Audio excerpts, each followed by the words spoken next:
Welcome to Building My Legacy podcast. This podcast is designed for leaders and entrepreneurs who want to leave a legacy and will provide strategies that focus upon key elements for legacy creation, determining your desired impact and its benefit, increasing your legacy's reach by engaging key stakeholders, planning, prioritizing, and executing. Here's your host, Dr. Lois Sonstegard. Welcome, everybody, to today's Building My Legacy podcast. I have with me today Matthew Anderson. Matthew has come to us out of mental health. He was the executive director of a not-for-profit mental health organization. And have him tell you a little bit about the history of that company and how he got from there to his coaching business. He has been distinguished with receiving the #1 corporate trainer award by Dale Carnegie.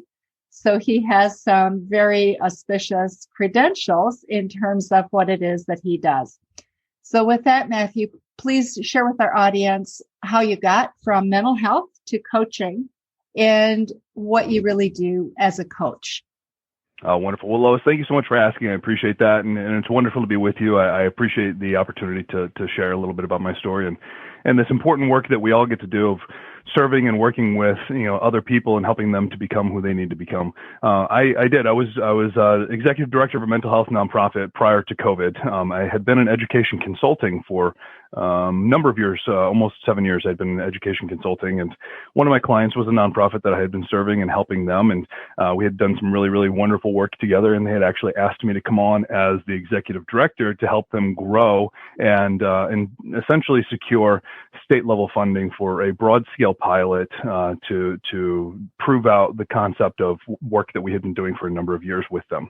And so I had this really wonderful opportunity in January of 2020 to work with, I'm here in Michigan, so I was working with the state legislature. I actually live very near the Capitol, which was very convenient. So I met with some 30 politicians in the first quarter of 2020 and got key approval from the person whose word essentially meant it was a done deal. My lobbyist was very excited that we got that, and we had been seeking $1.5 million for a pilot, and they approved us for $3 million in a state line item. And so that was kind of a big deal. Line item is a big deal. And so we got that 2 days before COVID hit Michigan. And so everything went away immediately. And I started working with Washington, D.C. and one of our Congress people, and it was a real heavy lift, but we secured a new $3 million in the CARES Act, and the congressperson won on the news, and it was wonderful. It was great. We were very excited about it, and very honored to have been included. Mental health is very, very important. This was specifically for young people, and now we're seeing mental health as just an everyday conversation, which it needs to be, but unfortunately, it's becoming a conversation because so many people are experiencing challenges right now.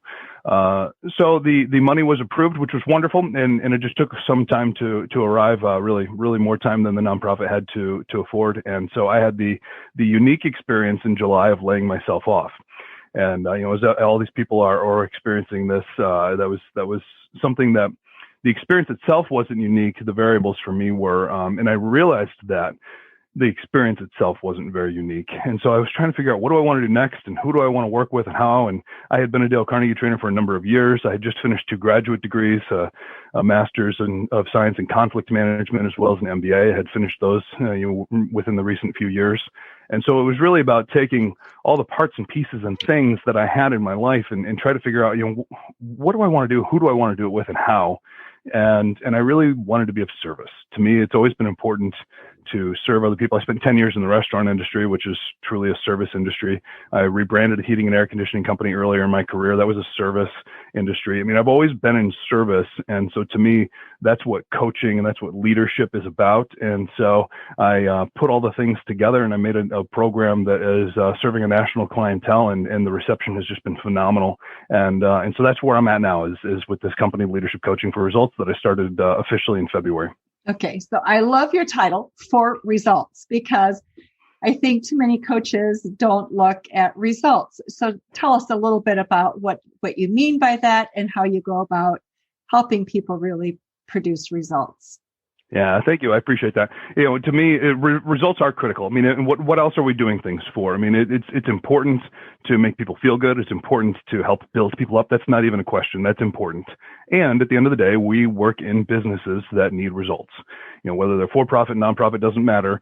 State government, whatever it is, we need to have results to make things happen. And so the focus truly is on how do we help this individual, any individual that we're working with, how do we help them move from where they are to where they need and want to be, and really with results in mind. And so one of the things that we discuss early in our program is this results equation. And it's focused on, how do you really get results? I mean, we all say we want it, but what really is required to get it?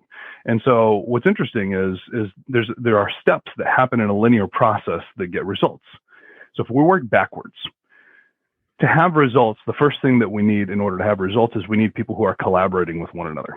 They need to be able to engage and have dialogue and work through it all and agree and disagree and really come to a conclusion that's going to get those results. Before we can have collaboration, though, we need engagement. Engagement is a critical piece that we need in order to have collaboration, because if people aren't engaged, they're not going to participate in that back and forth, and they're not going to help yield results that actually matter. To get engagement, there's one thing that we need to do to truly get engagement. We need to have trust in the environment. So if there's an environment full of trust, and sometimes it happens inherently, sometimes it happens culturally, sometimes you have to really, really work for it, but anyone can create trust in the environment. When people trust each other, engagement happens. So how do you get trust? And that's one of the things that we focus on the most with Leadership Coaching for Results. How do you get trust? There's two ways. There's two ways to get trust. You can recognize people for their accomplishments, for their achievements, for the things that they do, small and large. You can recognize them and hold them up for the things that they're doing. And in most cases, both, you can demonstrate empathy. So right now, empathy is something that is so critically important in this pandemic, and we're all facing something as a result of the pandemic, whether it's health insecurity or financial insecurity, job insecurity, or just insecurity, period, because everyone's just so on edge after some 15 months of this. When we demonstrate empathy and we act like humans with each other, and instead of me being your boss and telling you what to do and saying, go on your marching orders and get on your way, but rather taking a moment and being a human with another human and asking not just, hey, how you doing? And, oh, I'm fine. But really, you say fine, but how are things going at home? Tell me what's going on with you. And you take that extra 2, 3, 10 minutes to spend real intentional time that demonstrates empathy. And when you share vulnerability within yourself, that demonstrates empathy. And when you recognize people, that together builds trust. And when you have trust, you get engagement. And when you get engagement, you get collaboration. When you get collaboration, you get results. That's the results equation. Okay, so I want to spend a little time on this empathy, because I think it's a word that's bandied about. We talk about it. Doing it is quite another thing, or experiencing it. I think we maybe sometimes think we do it, but why is it the other doesn't experience it? So let's talk about that, because it's two-way, what we think we're doing and what's caught by the other person, right?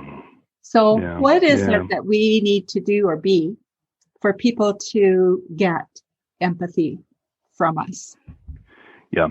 So the fact that we're discussing this is really critically important. This is something that few people truly understand the depth of how this works. And we think that sometimes we think we're empathetic or that we just exhibit it. And really there are actions that we can take to be empathetic towards other people. And so what that looks like is having a real interaction with another person. And asking questions that are meaningful to them, and asking deeper questions. And this is the other piece that's really critically important. Asking questions is important, and it's well and good, and it's a part of the conversation, certainly. But sometimes the receiver feels almost interrogated, right? So it has to be a dialogue, not a one-directional, like, tell me your life story. And so when it becomes a dialogue, it requires us as the leader to share parts of ourselves. It requires us to allow ourselves to be vulnerable. And so this is one of the things that I teach really, really intentionally. We have whole modules around vulnerability and why does it feel awkward and why does it feel uncomfortable and why, when we look at Maslow's hierarchy of needs, is vulnerability actually in violation of Maslow's hierarchy of needs, because it really does go in violation of that hierarchy. And so when we instead just choose and say, you know what, I have to be bigger than this, I have to allow myself to give freely to other people so that I will get from them what I'm seeking, that is how we really truly demonstrate empathy. It's an uncomfortable experience, and it's an awkward experience, and it's truly, vulnerable is the right word, because we're putting ourselves out there. But what happens is when we do that, people reciprocate. And the really interesting thing is, I didn't understand vulnerability early in my career. I was a very, very effective manager, but I was not a leader. I wasn't a leader at all. I was just very good at managing. And I had a bunch of things that happened that were great, but it was interesting. People didn't want to follow me. They just did what they were told. And it was interesting for me. I believed that I needed to be this super manager, this Teflon exterior. Nothing touched me. I never made a mistake. And if I made a mistake, it wasn't really my fault. It was just variables outside of myself. And so that was really insecurity on my part. That was one variable. But the other piece of it was I just had this warped perception of what leadership looks like. I thought leaders needed to be perfect superhumans that were, virtually unattainable. When the reality is, we are drawn to people who demonstrate their humanity, and we're drawn to people who share their vulnerability and who use the negative experiences or the failures as learning lessons for others, and that we own that these things have happened. And you know what? Yeah, I made a mistake, and I've made a mistake yesterday, and I'm probably making a mistake today, and I'm going to make a mistake tomorrow, but I know how to handle them, and I know how to help you short circuit the process, and you can learn from my experiences. When we demonstrate that vulnerability, that's the demonstration of empathy, and one of the demonstrations of empathy that lead to building trust. So vulnerability in terms of with whom we're vulnerable and to what extent, I think that also gets misunderstood. And I would like to talk a little bit about that. Brene Brown, I think, helped us a little bit with understanding it in that it's not emptying out the garbage pan of everything that's wrong in your life, right? That's not constructive. No. And so let's talk about what vulnerability is and how you really help people know how to be vulnerable in a healthy way. Absolutely. Yeah. So exactly like you said, emptying the garbage can is a good analogy. There's a wonderful article from Harvard Business Review that came out recently talking about the appropriate and inappropriate way to be vulnerable with other people. I really like Harvard Business Review. It's all research-based work, and so we can really look at that as something that's meaningful and appropriate. And so that article, I think, is a helpful barometer. And individuals like you just referenced with Renee, I mean, these are people who are giving good kind of lanes of how to operate. When I think of vulnerability, when I think of all this work and this research, what I think of is vulnerability that is appropriate and meaningful is additive to the equation. Okay. So if you are just saying, hey, here's my life story, and here's all the trauma I experienced, and here's the bad things that are going on, and oh yeah, and I forgot to take get the dumpster to the curb today, and my life is just so hard and bad. Really what you're doing there is you're whining, you're complaining, you're venting, you are off gassing, whatever you want to say. You're releasing stuff, but you're not actually adding to an equation. When we're being appropriate with our vulnerability, it's really to mirror the other person, right? So it's in the way that we see what they're experiencing, or maybe what they're not sharing that they're experiencing, or that they're alluding to, and it's our way to become relatable. If we are just dumping on them, then that's not appropriate. That's just us complaining. But if we are mirroring and helping drive things forward, that's appropriate vulnerability. That's what enamors people to us as leaders, and that's how we move the conversation forward. I want to take this, and some of our audience are looking at that last chapter in their lives, how do I leave a legacy? Or we're finding middle managers are beginning to ask that question. I don't want to wait till I'm ready to retire. I want to start planning my legacy now. So as you look at coaching people for legacy, what do you think are some of the most important things that people need to think about? I love that you're asking this question. So the tagline for leadership coaching for results, you've got leadership, coaching, and results. So these are all very, action oriented, and they have a tangible output, and they're very logical things that you can look at and hold your hands around. But then our tagline is leave your mark. Oh. And that's intentionally more emotional. That's intentionally more legacy oriented. When the logo for the company is actually a fingerprint, a thumbprint, because when I think of what a leader does, a leader leaves their fingerprints all over the organization and all over all the people that they touch and serve, and they're leaving marks. They're leaving legacies by doing good leadership work, by being of service, by helping other people to grow. When I think of leadership, to your point about middle managers are really, at this point, they're primarily millennials. There's maybe some lagging Gen X, and there's maybe some early Gen Z, but they're pretty much millennials. And millennials have always had this, I want to leave the world as a better place. It's kind of part of the cultural norm for the generation is I want to leave the world a better place than I found it. And so that's why we found so many of these social causes that have really become prominent in the last decade or so, is because millennials are driving them, with climate change and social justice and all these things. It's not just millennials, but millennials are playing an active part in all these things. It's very, very critically important to the segment you're talking about, this middle manager segment, and to individuals who are towards the end of their career and they're saying, what am I really leaving behind here? What does my 30 or 40 or 50 years worth of work actually mean?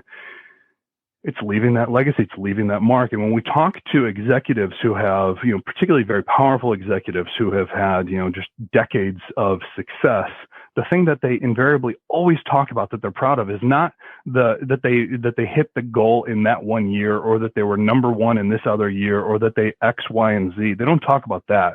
They talk about the people that they develop, and they talk about the people that they grew, and the people that they helped become leaders who grew other people. And then they can see the ripple effect of the work that they did in 3 generations down the chain of leadership.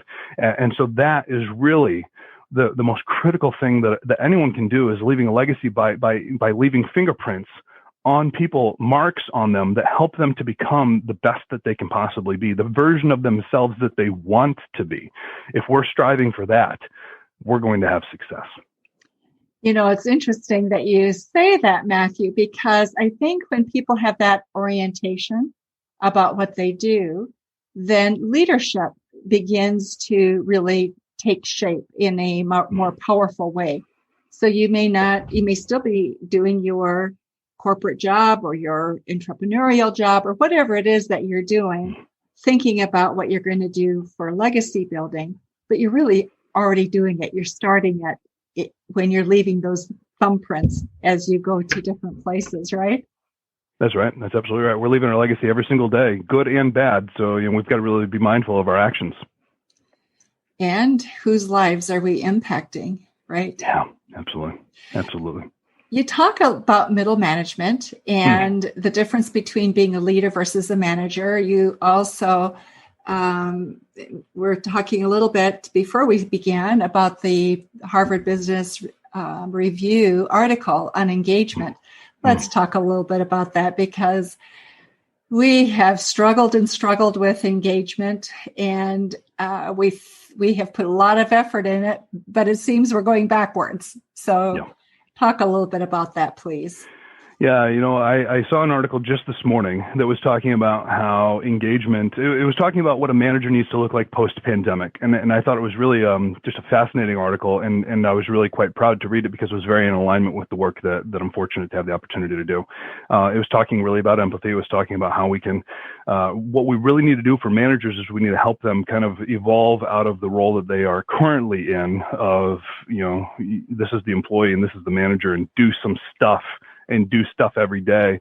And rather, we need environments where we are nurturing and we are holding people up and really helping them to feel like they are engaged, because what's happening is engagement is declining and declining rapidly as a result of the pandemic.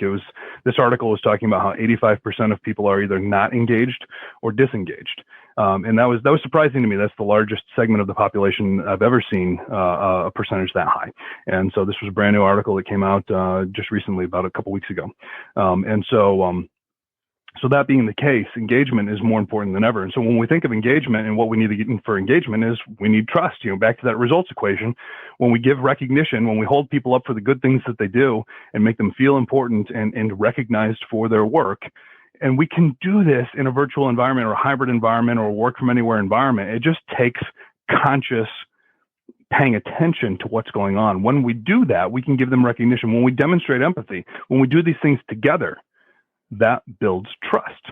And when we build that trust, we get that engagement. And so even if, all of corporate America is saying engagement is poor, and it wasn't exactly good prior to the pandemic, and now it's bad, we can change it within our own organizations. We can change it within our own teams. Just because the tsunami is happening over here, it doesn't mean that we can't make changes within our own organizations. We can make changes in our organizations.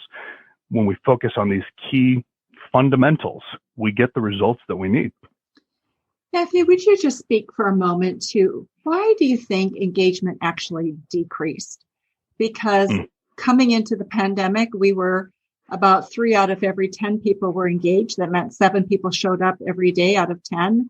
Not caring whether or not they were there. And today, it's 1.5 that comes ready to show up and do work. So why do you think that shift? What happened? Because I also know that, at least I've heard managers speaking a lot about how the amount of time it took them to manage their hybrid or stay-at-home employees took much more time and effort as they worked for engagement. So speak to me, please, about why after that effort has it actually gone down? Yeah, I've studied this for the last 12 years. I've always been very fascinated in engagement, and I've really been paying close attention to it. And the thing that has always kind of challenged me with engagement is that while this has been a conversation that's been going on pretty intentionally since the beginning of the turn of the millennium, since 2000, and we've been doing this for 20 years or better, really intentionally, there still isn't this one push this button and you get engagement. Like nobody's really figured that out. And to your point, it's only gotten worse under the pandemic.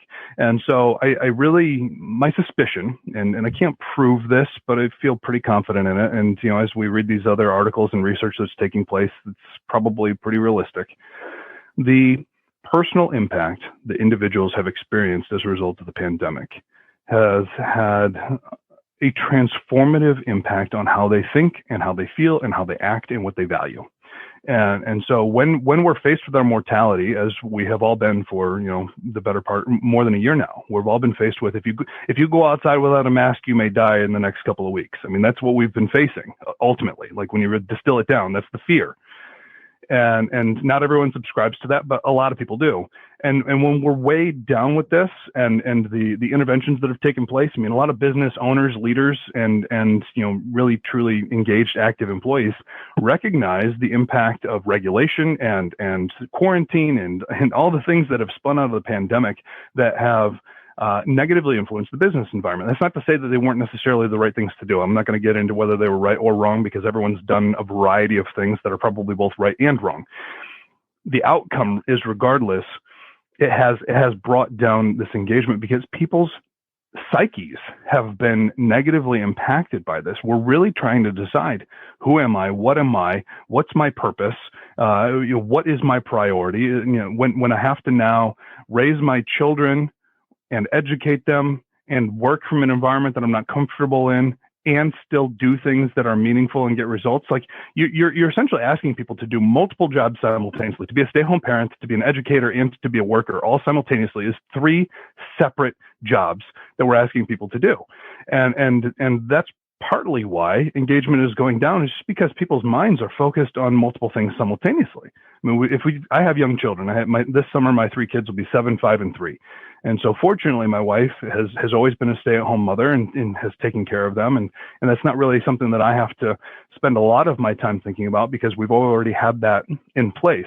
But for those who had two-income families, or if there were a single parent or whatever it may be, that is a detractor in terms of people's ability to be engaged. And then you think about all the other variables of their priorities.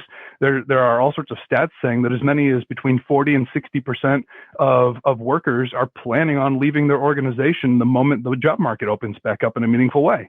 I mean, if we've got that kind of pent up demand that people are ready to leave, they're ready to walk away, that first says something about our businesses and the culture that we've already got in place, but it also says something about these people have evaluated themselves.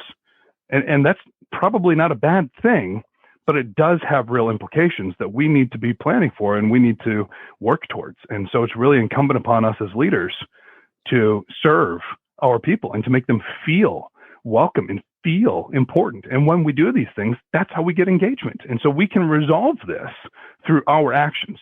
But if we allow ourselves to be subjected to all of this as our workers have, and their engagement has declined, then our engagement will decline and we're not going to be able to build their engagement. So we really have to have the mental resilience to overcome the psychological challenges that we're all facing so that we can help our organizations continue to thrive. Matthew, our time is almost up. And so what have we left out that you're passionate about that you would like our audience to know, or what have we just glossed over that you would like to make sure we cover? You know, I've enjoyed this conversation. I thought it was fun. It seems meaningful. We had talked at one point about wanting to discuss influence and motivation versus manipulation. I don't know if we can cover that in 5 minutes or not, but if you'd like to explore it, let's do that. Let's start talking about that because Great. You are so right. I think it has a huge impact on engagement, actually, because people aren't sure if they're being manipulated or influenced. Yeah. Great. So let's do that. Go. So tell us the difference. What's the difference between being... So Matthew has a background in negotiation. And so this becomes, for me, very interesting because you have a perspective and a background that you bring to this that provides more insight, I think. So thanks for that. So please explain to the audience what is manipulation, and then let's talk about influence and how do we use them differently. Absolutely. So when we think about trying to build trust, one of the things that a skeptical or a cynical person will automatically go to, and I see this with my clients all the time, and I love skeptical and cynical people. They're my favorite people to work with because they become your biggest advocates. Once you get them to buy in, like they are your champions. They're fantastic people. I love working with them. A lot of people are very intimidated or scared. They're fun. If you can get them to buy in, they're fun. And so how do you get somebody who's cynical about this trust that you're trying to build? How do you get them to buy in? Because what some people are fearing is that you're manipulating them. And so as a leader, there is a power source that we have that helps us to influence and to motivate individuals. And we can use that same power source to manipulate them if we're not careful. So I think of the movie Star Wars, the movie series Star Wars. We get the good guys and the bad guys. You get the Jedi and the Sith. And they all use the same power source, the Force. So the good guys and the bad guys are using the Force. For leaders, we have a force. It's influence. We have the same power source to either inspire and to motivate and to empower and to move people forward. Or we can manipulate and really drive them towards outcomes that only serve us. So what we're trying to do is use influence to motivate people. And the way that we can measure this, because this is uncomfortable even for a lot of the managers that I work with, often I get somebody to say, well, that just feels, you're saying motivation, but to me, it feels like manipulation. We conflate the two very easily. It takes place in our own minds that anytime I use my influence to get you to do something, I have manipulated you. That's what a lot of people think. The reality is this. If you are creating a win-lose outcome, you're manipulating somebody.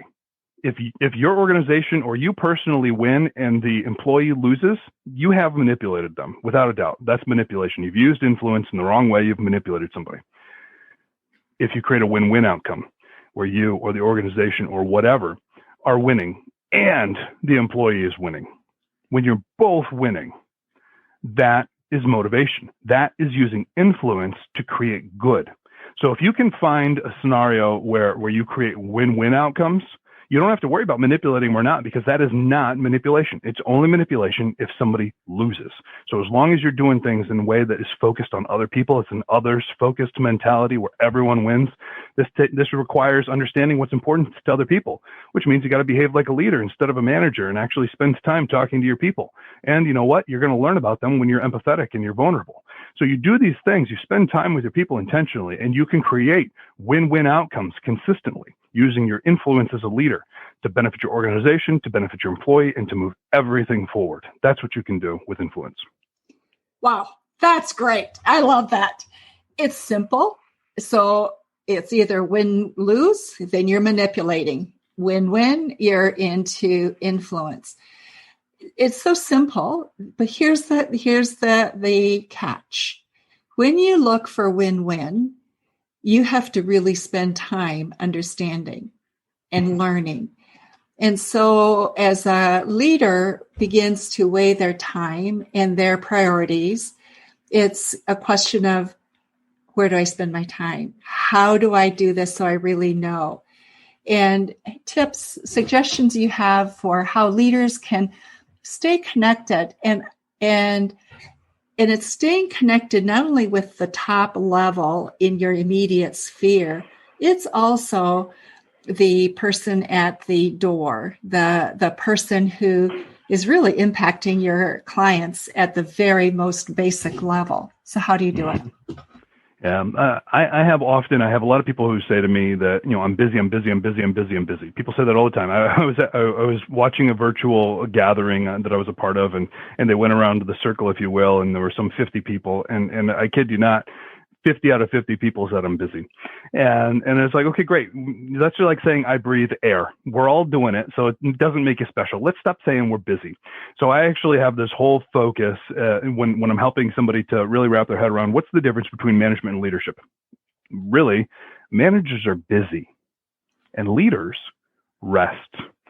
So rest is, we should be taking time for ourselves. We should be taking time for white space, for creative thought, because leaders need to be knowledge workers and, and really make things happen with our creative thought and so forth. But here's what it means. Rest stands for give respect. You can give it freely. You give respect. You don't let it be earned. You give it because you're a leader. You're bigger. You don't need to wait. Give it. Give respect. Demonstrate empathy, which we've talked about already. Be of service. Serve other people. Truly care about them as a human and build trust. Leaders rest, respect, empathy, service, and trust. When we do these things, you can behave like a leader. Now, this doesn't solve the nuance of, I have this one specific responsibility that, Okay, great. Your situation is unique. Everyone's situation is unique. But if you're a leader and you're spending time on people and you're understanding what's important to them and you're getting their buy-in and you're creating win-win outcomes through your influence and you're doing things that are meaningful and important to them, so you're getting engagement so that you can get collaboration, so you can get results, you know what happens? People start taking responsibility of your responsibilities because you give them opportunities to learn and grow and develop and become better. And when you have done that, they have the opportunity to become the leader that they need and they want to be in their lives, so that they can either grow the organization or go serve and be meaningful in somewhere else in the world where you've left your fingerprints on them and you've done good things that have impacted and left a legacy. You leave a legacy by taking time to behave as a leader. Anyone who tells me they're too busy to be a leader isn't a leader. They're a manager. They may be a really good manager, but they're not a leader. It takes time, it takes energy, it takes effort. And when we invest it, we get outcomes. You're either going to pay or you're going to pay. So you have to decide what you want. You need to pay for your time doing stuff that other people can do, or you need to pay with your time helping other people so that they can do those things and grow your organization. I love that. I thank you so much for that distinction. And I also really appreciate your results orientation. So Matthew, thank you so much for being with us today. Thank you. Thank you for those of you who are listening to Building My Legacy podcast today. We will have information about Matthew in the show notes, so you can feel free to contact him and get information about him. Thanks so much, Matthew. My pleasure. Thank you. You've been listening to Building My Legacy podcast with Dr. Lois Sonstegard. To book your appointment with Dr. Sonstegard, visit www.buildtomorrow.com.